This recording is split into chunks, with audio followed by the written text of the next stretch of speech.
Jadi kalau misalnya Ruhut bilang, siapa yang kelihatan kerja, dia tidak bisa dibandingkan. Anak kecil juga tahu, nenek-nenek juga tahu, ya kan?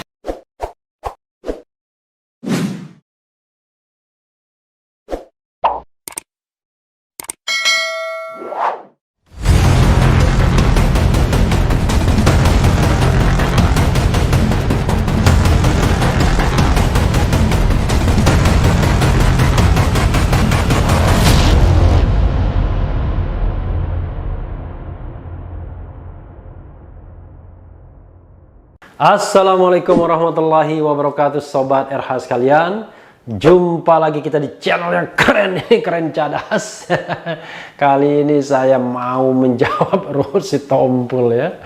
Tapi sebagaimana pesan atau misi dari channel ini tetap dalam rangka edukasi. Jadi kita akan bicara tentang logika-logika ya, informasi, kesesatan berpikir dan lain sebagainya, agar kemudian kita bisa mendudukkan masalah secara proporsional dan benar, yang penting ya. Karena begini, Ruhut Sitompul berkali-kali bilang soal sakit hati dan lain sebagainya ya. Tapi kita bacakan dulu beritanya ya. Refli mendukung kami, Ruhut, maksudnya Ruhut Sitompul, _, mantan komod ikut barisan sakit hati. Sering sekali saya mengatakan ini sudah berkali-kali disampaikan oleh orang-orang ya. Jadi sebenarnya Sobat Eros sekalian, selain berita ini ada videonya juga, nanti videonya kita tampilkan juga ya. Tapi saya tetap mengatakan ya, saya mengerti karena kita ini tahu yang deklarasi di kami itu bukan orang yang tidak pernah diberi kesempatan. Mereka pernah diberi kesempatan, tapi apa yang mereka lakukan? Ya, jangan ya. Saya ngerti kawan-kawan saya di kita itu, mereka sudah berjuang bagaimana. Yang ada di kami, contohnya Refli Harun, ya, orang pintar, ya, tidak semilitan kawan-kawan saya yang ada di kita. Refli Harun udah 2 kali komisaris utama bos di BUMN. Tahunya karena nggak punya prestasi dihentikan jadi barisan sakit hati, gabung dengan para barisan sakit hati lainnya.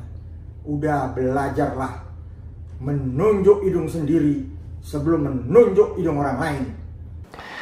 Usai koalisi aksi menyelamatkan Indonesia kami yang digagas sejumlah tokoh seperti Din Samsudin dideklarasikan, muncul deklarasi yang menamakan diri Kerapatan Indonesia Tanah Air yang diinisiatori relawan Jokowi Ma'ruf Amin ya. Kami dideklarasikan di Tugu Proklamasi Jakarta Pusat pada Selasa 18 Agustus 2020. Sehari kemudian kita diluncurkan di Gedung Juang, Jalan Menteng nomor 31, Jakarta Pusat pada Rabu 19 Agustus 2020 ya. Menanggapi itu, politisi PDI Perjuangan, nah ini sekarang PDI Perjuangan ya, Ruhut Sitompul ya, bukan Golkar dan bukan lagi Demokrat ya, tapi sudah PDI Perjuangan. Hebat sekali Bang Ruhut ini. Kenapa? Partainya menang terus selama era reformasi. Ya secara dia punya 3 partai, Golkar, Demokrat, dan PDI Perjuangan. Politisi PDI Perjuangan Ruhut Sitompul, kita dideklarasikan karena mereka mengetahui tentang kami. Ruhut menyebut orang-orang yang tergabung dalam kelompok kita sebagai kawan seperjuangan ketika menjadi tim sukses Jokowi Ma'ruf Amin. Sudah selesai kan perjuangannya? Memang apalagi? Saya bisa mengerti gimana perasaan mereka. Kenapa mereka melahirkan kita? Yang sana kami, yang ini kita. Tapi saya tetap mengatakan saya mengerti karena kita ini tahu yang deklarasi di kami itu bukan orang yang tidak pernah diberi kesempatan oleh pemerintahan Jokowi. Lalu masalahnya apa? Mereka pernah diberi kesempatan, tetapi apa yang mereka lakukan?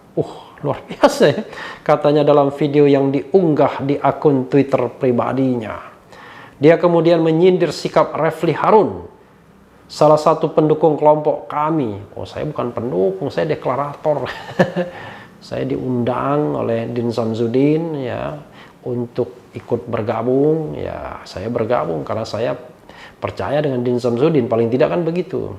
Refli Harun merupakan pakar hukum yang pernah 2 kali diangkat menjadi komisaris utama perusahaan BUMN di era Jokowi. Lalu masalahnya apa ya, nanti kita bahas ya. Contohnya Refli Harun, orang pintar, makasih Bang Ruhut, tidak semilitan seperti kawan-kawan saya di kita. Ya, saya memang belum pernah menjadi tim sukses pasangan calon manapun ya. Refli Harun sudah 2 kali jadi komisaris utama BOS di BUMN karena nggak punya prestasi. Wah, nanti kita bahas ya. Dihentikan, jadi barisan sakit hati, gabung sama para barisan sakit hati lainnya. 150 deklarator tuh barisan sakit hati semua ya, termasuk Profesor Dr. Sri Edi Suasono ya. Udah, belajarlah menunjuk hidung sendiri sebelum menunjuk hidung orang lain, ujarnya. Mantan Direktur Relawan Tim Kemenangan Nasional Jokowi Ma'ruf Amin yang menjadi salah satu inisiator kita, Maman Imanul Haq, mengatakan kelompoknya merupakan koalisi independen yang memiliki semangat untuk menjaga tanah air. Koalisi independen, bagaimana independen? Orangnya berasal dari partai politik lalu anggota DPR ya. Kita, kata Maman, bergerak dalam politik kesadaran dengan berupaya membangun masyarakat yang kreatif dan berkelanjutan. Mau menggantikan tugas negara dia. Setelah melihat dinamika yang berkembang pasca deklarasi, Ruhut menyarankan kawan-kawannya yang tergabung dalam kelompok kita untuk tetap tenang. Emang kenapa? Bagi kawan-kawan saya yang ada di kita, silakan. Tetapi tetap saya memohon, saya sebagai kader PDIP melihat mereka, kita harus tetap tenang. Karena seperti yang dikatakan Din, jangan katakan kami digembosi. Siapa yang mau menggembosi? Nyatanya belum apa-apa sudah gembos kok, kata Ruhut. Ya, aneh ya, nanti kita bahas. Kenapa? Karena rakyat Indonesia di era reformasi ini sangat cerdas, tambahnya. Ini ada tweetnya rupanya ya. Rakyat Indonesia sangat cerdas. Mereka tahu ya, mana yang terus kerja untuk rakyat. Negara Indonesia tercinta. Yang di Sino ngumpul-ngumpul, nyinyir, ngebacot, asbun pula. Memang demokrasi bisa suka-suka, tapi terukur dong, merdeka. Khas PDIP-nya ya. Ruhut Sitompul, August 21st, 2020. Luar biasa. Ya, sobat era sekalian, itu tadi kritik Ruhut Sitompul. Nah, dalam kesempatan ini ada beberapa yang ingin saya bahas ya. Saya sebenarnya tidak tertarik tuh membahas jawab-menjawab soal sakit hati dan lain sebagainya. Makanya ketika Maman Imanul Haq ya, deklarator kita yang juga kalau tidak salah ketuanya ya, didapuk sebagai ketua, yang juga anggota DPR dari fraksi Kebangkitan Bangsa atau Partai Kebangkitan Bangsa, itu lagi-lagi menyinggung kelompok sakit hati dan lain sebagainya. Lalu saya bilang, saya waktu di Kompas TV saya bilang ini sudah ke-700 kalinya saya mendengar yang beginian. Lalu ketika bertemu lagi CNN Indonesia saya bilang sudah ke-750 kalinya. Bung Refli merasa tersaingikah dengan adanya kita ini? Apalagi tadi Kang Maman tampaknya sudah agak-agak eksplisit menyampaikan sejumlah kritik terhadap rekan-rekan dari kami sebetulnya. Iya, soal sakit hati itu kan saya sudah bilang, kalau kemarin 700 dan sekarang 750. Berarti, 750. Sudah 750 kali saya mendengarkan itu. Jadi kadang-kadang gak kreatif ya. Jadi ada nggak narasi lain gitu, wacana lain yang kira-kira mencerahkan ya. Jangan menampilkan sesuatu yang terlalu sempit gitu ya, mengukur seseorang dari jabatan. Seolah-olah kalau tidak menjabat dunia kiamat ya, nggak begitu ya. Jadi eksistensi orang itu tidak ditentukan oleh jabatan kalau kita mau eksistensi yang sifatnya substantif. Toh dimanapun kita masih bisa memberikan kontribusi. Aduh, kalau soal rezeki kan Allah Subhanahu Wa Taala yang mengaturnya ya. Tapi tadi yang menarik dari Ruhut Sitompul mengenai ketika jadi komisaris ngapain saja, lalu kemudian dipecat dan lain sebagainya. Ini kan nggak benar ini ya, narasi seperti ini. Kenapa? Ya pertama, tidak pernah ada kata-kata seperti itu yang diakui sendiri oleh Kementerian BUMN. Seperti itu kan. Udah enak sih sebenarnya menjawab seperti ini. Tapi it's okay ya. Yang kedua adalah, waduh mungkin 90% BUMN ini diganti semua sama Erick Thohir. Jadi karena Erick Thohir mau membangun imperium sendiri. Yang bisa bertahan kan mereka yang menyantol dengan kekuasaan. Kan kira-kira begitu saja. Contoh di Pelindo. Dari 5 komisaris, 4 diberhentikan, 1 saja yang bertahan, yang kebetulan staf ahli dari Sekretariat Negara atau Menteri Sekretaris Negara. Di Pertamina juga begitu, di BRI juga begitu. Jadi jangan bilang soal profesionalisme ansih. Ini kan soal a matter of di mana Anda condong atau berpihak atau Anda gerbong atau tidak. Itu satu ya. Makanya Adian Apitupulu pun banyak mengkritik juga ya. Padahal itu sama-sama dalam satu gerbong ya. Itu satu. Yang kedua, mudah-mudahan Bang Ruhut ini paham. Yang namanya fungsi komisaris atau komisaris utama itu apa di dalam sebuah BUMN atau dalam sebuah perusahaan. Fungsinya itu adalah pengawas. Fungsinya adalah pemberi nasihat. Dia bukan eksekutor. Jadi kalau misalnya di perusahaan tersebut ada fraud, ada hal-hal yang janggal, aneh, korupsi merajalela, nah barulah kemudian komisarisnya gagal dianggap karena tidak bisa mengawasi. Itu satu. Yang kedua, kalau dikatakan achievement perusahaan, ya, justru saya waktu itu komisaris utama di Jasa Marga. Jadi presidennya Luhut, presiden kita semua sesungguhnya ya, itu paling membanggakan yang namanya peresmian jalan tol setiap saat. Ya. Sudah beberapa kali saya ngikutin peresmian jalan tol yang dibangun oleh Jasa Marga, dan kebetulan saat pembangunan itu, ya mulai dari pembangunan sampai penyelesaiannya, saya yang menjadi komisaris utamanya. Tapi kan nggak mungkin saya membanggakan itu sebagai prestasi atau achievement saya. Itu kan kerja kolektif, kerja kelompok. Bahkan direktur utama pun tidak bisa membanggakannya sebagai kerja pribadi. Karena berbeda ya. Apalagi sifat pekerjaannya, karena didorong oleh pemerintah juga yang menginginkan adanya penambahan ruas jalan tol. Sehingga ketika saya berhenti sebagai komisaris utama Jasa Marga, itu Trans Jawa itu sudah nyambung semua. Karena memang setiap tahun kita kunjungi untuk memastikan perkembangan dan lain sebagainya. Ya bisa dilihat ada foto-fotonya sedikit nanti ya. Karena memang itu proyek prioritas. Bahkan kita juga pergi ke tol Manado Bitung, sekarang juga sudah operasional mungkin ya. Kemudian tol Balikpapan Samarinda, tol di daerah Sumatera, di Sumatera Utara, ya kan? Jadi kalau misalnya kita lihat dari achievement seperti itu, ya nggak ada masalah dengan Jasa Marga. Masalahnya di mana, ya kan? Lalu ketika saya di Pelindo selama 1 tahun lebih sedikit saja, ya perusahaan tersebut nggak ada masalah. Karena tetap ada pertumbuhan dari tahun sebelumnya ke tahun berikutnya, di mana dalam 1 tahun itu saya ada. Tapi memang karena kondisi 2019 itu adalah kondisi yang lagi katakanlah musim pemilu, ya hampir semua perusahaan kan mengalami keuntungan bersih, misalnya pengurangan keuntungan bersih dan lain sebagainya dan lain sebagainya. Tapi perkembangan growth pendapatan tetap meningkat walaupun tipis, kan begitu. Karena itu terjadi juga dengan industri manapun. Tahun 2019, 2020 itu adalah tahun yang tidak menguntungkan. Nah untungnya tidak rugi, ya kan? Coba kalau rugi, Bang Ruhut mau ngomong apa lagi? Jangan-jangan. Tapi sekali lagi, itu tidak hanya kerja seorang komisaris utama, itu kerja kolektif. Bahkan jajaran direksi pun tidak bisa mengklaim bahwa itu kerja dia. Tapi kalau kita bicara mengenai siapa yang paling besar pengaruhnya di dalam achievement sebuah perusahaan atau sebuah BUMN, ya memang jajaran direksi, bukan jajaran komisarisnya. Jajaran komisaris itu hanya untuk memastikan governance itu berlangsung secara baik. Tidak ada korupsinya, tidak ada proyek hengki-pengkinya. Jadi pengawasan dan fungsi kepenasehatannya berjalan secara baik. Nah itu Bang Ruhut ya, nanti bisa dicek.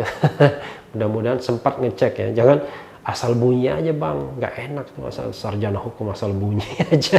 Mohon maaf ya. Itu satu ya. Oke, bab ini saya selesaikan ya. Tidak apa-apa dijawab apapun ya. Saya kira saya kan punya hak juga menjawab. Itu satu. Yang kedua, mengenai kami dan kita. Kalau saya, Bang Ruhut ya, dan Sobat Era sekalian, Kenapa kita mau pertentangkan? Ya dua-duanya berjalan secara baik saja dengan visi dan misi masing-masing. Ya di dalam debat di Kompas, misalnya di Kompas TV atau di CNN Indonesia, saya mengatakan, ya mudah-mudahan semuanya dua-duanya baik dan efektif. Ya, jadi kami itu baik, kita juga baik. Lalu kenapa kita harus berbenturan? Justru kalau misalnya the civil society dibenturkan, itu menunjukkan bahwa perilaku negara itu kayak negara otoriter. Jadi negara otoriter itu, ya negara otoritarian, kalau ada kelompok sipil yang kuat, maka dia akan ciptakan kelompok sipil lainnya agar mereka saling berantem. Jadi kan kita nggak ada urusan dengan kita. Silakan kita mendeklarasikan diri dengan visi dan misinya masing-masing dan tidak perlu saling mengganggu kan. Walaupun narasi-narasi yang diciptakan Kang Maman dalam 2 kali bertemu saya, narasi yang menyudutkan, ya kan? Ya sama seperti Ruhut juga ya. Karena yang kita address itu adalah pemerintah. Kalau kita baca 8 tuntutan itu kan adresatnya kan pemerintah, bukan kelompok kita, bukan kelompok civil society pro pemerintah atau anti pemerintah. Dan di situ ya semuanya menginginkan pemerintah, penyelenggara negara itu menjalankan fungsinya sebaik-baiknya. Jadi kalau misalnya soal orientasi ekonomi misalnya, ya kami menginginkan agar yang lebih diperhatikan golongan menengah ke bawah. Soal ideologi misalnya Pancasila dan Undang-Undang Dasar 1945, kami menginginkan agar nilai-nilai itu dipelihara dan ditegakkan. Jangan sampai ada seperti Undang-Undang Minerba yang banyak orang mengatakan, waduh ini pelanggaran pasal 33. Ya Amin Rais juga menulis demikian kan. Banyak orang yang melakukan kritik seperti itu. Nah, justru kehadiran kami ini sebagai moral force atau moral movement untuk mengingatkan pemerintah. Tapi tidak hanya mengingatkan, kami juga menelurkan konsep. Nah, konsep itulah yang kemudian diperjuangkan sebagai nilai yang harus diperjuangkan. Nah, kalau misalnya nilainya itu sama dengan kita, ya nggak ada masalah. Kita bisa bergandengan tangan untuk memperjuangkannya, kan gitu. Ketika debat saya di Kompas TV, bukan di CNN Indonesia dan Kang Maman, misalnya kita bicara tentang diskriminasi penegakan hukum, dia setuju. Ya berarti kan kita punya the common agenda untuk diperjuangkan bersama. Lagi pula Kang Maman kan dari partai politik, anggota DPR. Sekarang saja bagian part of the government, part of the state. Bukan tidak mungkin tiba-tiba kemudian keluar dari koalisi pemerintahan suatu saat, lalu tiba-tiba suaranya berbeda. Kan tidak ada politik yang ajak. Kan tergantung posisinya masing-masing, kira-kira begitu. Nah, tapi jangan lupa Bang Ruhut, kita kan walaupun saya waktu itu komisaris utama, kan kita kan pernah berdebat dengan posisi yang berbeda. Saya kira bukan soal benci dan tidak benci Jokowi. Jadi bagaimana kita melihat persoalan ini secara lebih jernih. Jangan sampai kemudian pemerintahan ini jatuh karena orang-orang di sekitar kekuasaan itu membenarkan apapun yang dibuat dan dikatakan. Itu buruk. Tadi ya Rafli bilang begini, jangan pemerintah jatuh. Pemerintah nggak jatuh karena akarnya kuat. Saya malah di satu kubukan dengan Rocky Gerung, Babi Ridwan Saidi, Bang Ruhut dengan orang-orang pemerintah kan, Johan Budi dan Fajrul Rahman. Itu 2017 loh. Jadi bukan baru-baru saja saya mengkritik ya kan, menulis dan lain sebagainya. Jadi maksud saya, ya mudah-mudahan insya Allah lah ya, jangan terlalu memandang orang rendah sekali ya kan. Nah, kalau memang mau tunjuk hidung, ya udahlah sama-sama tunjuk hidung aja. Saya tunjuk hidung saya, abang tunjuk hidung abang, kira-kira. Nanti biar masyarakat yang menilai ini siapa nih orang yang diantara kita ini ada integritasnya. Nah, mudah-mudahan kita berdua berintegritas lah ya. Walaupun posisi berbeda kan, abang kan suka sekali dengan kekuasaan, dekat dengan kekuasaan. Ya nggak apa-apa, dinikmati aja. Walaupun ganti-ganti partai ya. Ya, mohon maaf nih ya, terpaksa jawabnya gayanya begini kan. Kalau abang serius banget jawabnya soalnya ya kan. Oke, nah sobat era sekalian ya, karena itulah saya lanjutkan lagi. Kalau kita bicara tentang demokrasi atau memelihara demokrasi, menjadikan demokrasi itu substantif lalu partisipatif, maka kita membutuhkan tidak hanya unsur negara, the state, tapi juga unsur society. Tidak hanya political society, tapi juga yang namanya civil society. Jadi kalau kita punya civil society yang kuat, kelas menengah yang kuat, maka insya Allah demokrasi bisa dijaga. Tidak percaya? Ancaman demokrasi kita besar sekali. Misalnya survei LP3ES misalnya mengatakan memang ada ancaman seperti itu. Amin Rais ya jelas saja karena dia tokoh oposisi, it's okay. Tapi survei LP3ES menunjukkan itu. Lalu kemudian Freedom House juga menunjukkan itu. Belum lagi fakta-faktanya. Di situ ada undang-undang tentang ormas atau dari Perpu Ormas, ada undang-undang pelemahan KPK, ada undang-undang tentang minerba dan lain sebagainya dan lain sebagainya. Nah, ini semua menunjukkan bahwa ada kekhawatiran. Belum lagi praktek dengan undang-undang ITE, di mana orang bisa diproses. Makanya kadang-kadang kalau berdiri di kubu pemerintah, ya, yang pro pemerintah, enak bisa ngata-ngatain orang seenak udelnya aja, karena nggak takut diproses, ya kan? Kan ada kan yang dibilang buzzer itu, saya nggak mau sebut namanya. Ketika pradeklarasi kami bikin dia status, wajahnya seperti wajah penipu, coba bayangkan. Semua deklarator kami itu dikatakannya wajah penipu. Saya sampai berkaca, apa muka saya kayak muka penipu ya. Tapi ya udahlah, kita berbesar hati. Ini bukan kritik sobat era sekalian, ini penghinaan. Tapi ya sudahlah, kalau kita misalnya marah dengan penghinaan-penghinaan seperti itu, ya kita kan kualitasnya sama, tapi balas-balas sedikit boleh dong, ya kan? Nanti kita lihat siapa yang mutung. Jadi ini test case, testing the water, ya. Nah, jadi siapa yang bisa tahan, ya, bisa argumentatif, bisa substantif dan lain sebagainya. Karena perlu juga kadang-kadang agama juga membolehkan, ya, kalau tidak salah, ya. Jadi dengan orang yang bersikap sombong, ya kita boleh juga ya agak sombong juga, ya. Dengan orang yang bersikap tidak senonoh, ya paling tidak kita membalasnya itu proporsional, ya. Nah, membalasnya proporsional. Tapi tetap sobat era sekalian, mudah-mudahan di video ini tetap mendapatkan pembelajaran, ya. Salah satu pembelajaran adalah kita bicara tentang peranan civil society. Jadi ada political society, ada MPR, DPR, DPD, MA, MK, kemudian ada juga presiden, wakil presiden, ya. Itu semua suprastruktur politik, political society di situ, ya. Mungkin minus MK, MA karena dianggap kekuasaan yudisial dia. Nah, mereka ini hidup atau berada dalam sistem ketatanegaraan kita dengan sistem check and balances sekarang. Tapi jangan lupa, kalau pemerintah terlalu dominan dan semua partai mendukung pemerintah, maka check and balances bisa tidak efektif. Makanya kita tidak boleh habis menyerahkan mandat atau kewenangan atau kedaulatan kepada DPR semua, tanpa kemudian tersisa lagi di masyarakat, di rakyat atau di civil society. Karena itulah ketika peran sebagai balancer, ya, check and balance ini tidak jalan, maka diperlukan kekuatan-kekuatan lain, yaitu civil society.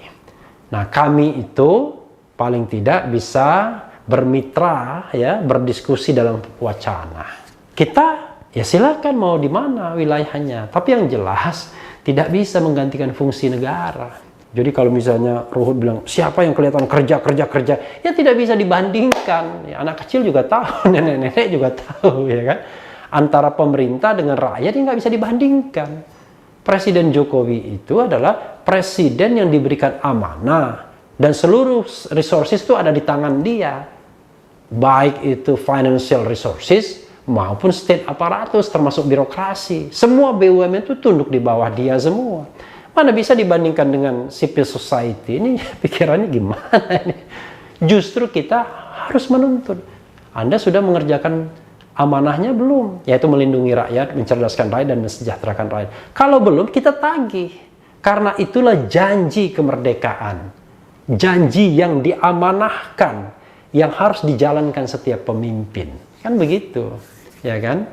Jadi kalau misalnya pemimpin bekerja, wajar, memang dia disuruh bekerja. Ngapain dia? Masa disuruh leha-leha, disuruh ongkang-ongkang kaki sambil menikmati pesawat kepresidenan kemana-mana, menikmati fasilitas yang luxury, apa-apa dibayari negara dengan uang pajak kita, kan nggak mungkin, ya harus kerja, ya kan? Jadi semua orang memiliki peran masing-masing. Justru saya katakan, kalau ada kelas menengah yang concern terhadap perkembangan ketatanegaraan, perkembangan masyarakat, ya bagus. Kenapa? Karena kan tak digaji oleh negara. Saya katakan, kalau misalnya birokrasi, presiden, menteri, DPR, DPD, MPR itu bekerja, wajar. Karena negara sudah membayar. Bahkan bayarannya gila-gilaan, gede banget kan. Apalagi yang merangkap sebagai komisaris BUMN. Jadi kalau mereka bekerja ya wajar. Karena negara sudah membayar untuk mereka. Tapi kalau civil society masih peduli, nah itu baru luar biasa. Kenapa? Karena tidak digaji. Semuanya dilakukan secara sendiri. Bahkan ketika aktif sebagai civil society yang mengkritisi pemerintah, ya komitmennya jelas bahwa Anda nggak mungkin direkrut kepada rezim atau kekuasaan. Dan itu adalah konsekuensi. Jadi bagaimana menjaga jarak dengan kekuasaan itu adalah sebuah pilihan kelompok sipil atau civil society. Tapi jangan lupa, kekuasaan, penguasa sama negara itu tidak sebangun. Kekuasaan itu bisa berganti. Hari ini oposisi barangkali besok berkuasa bisa jadi. Tapi yang paling penting negara ini harus tetap dirawat, remains ya. Pemerintah boleh aja berganti ya. Kita mengkritik Presiden Jokowi nggak ada masalah. Mengkritik Bang Ruhut juga nggak ada masalah. Tapi negara harus tetap abadi. Indonesia harus tetap kuat. Indonesia harus tetap maju ya. Dengan presiden siapapun, dengan pemerintah siapapun. Ya kan? Jadi jangan berpikir bahwa seolah-olah pemerintah dan kekuatan politik itu tidak berganti. Itu nanti akan berganti seiring dengan bagaimana konstelasi politik itu terjadi. Oke? Dan itu bisa 2024 dan bisa kapan saja. Ya kan? Karena kalau kita bicara tentang konstitusi yang seperti saya katakan, ya pergantian itu bisa melalui pemilu, bisa melalui proses impeachment. Kalau nggak salah Bang Ruhut juga ikut-ikut demo juga waktu Pak Harto mau lengser itu kan, kalau nggak salah kan begitu. Jadi sahabat era sekalian dan terutama Bang Ruhut, mohon maaf ya kalau sedikit memberikan argumentasi tambahan ya. Nggak apa-apa sih dibilangin sakit hati dan lain sebagainya. Yang penting adalah tetap di channel ini, karena di channel ini Anda akan dirayu, ditipu, dibaperin, diuber, dicecar pula di jalur khusus. Karena channel ini adalah channel yang mengancam, memeras, dan membenci. Jangan lupa subscribe, like, comment, and share. Cheers!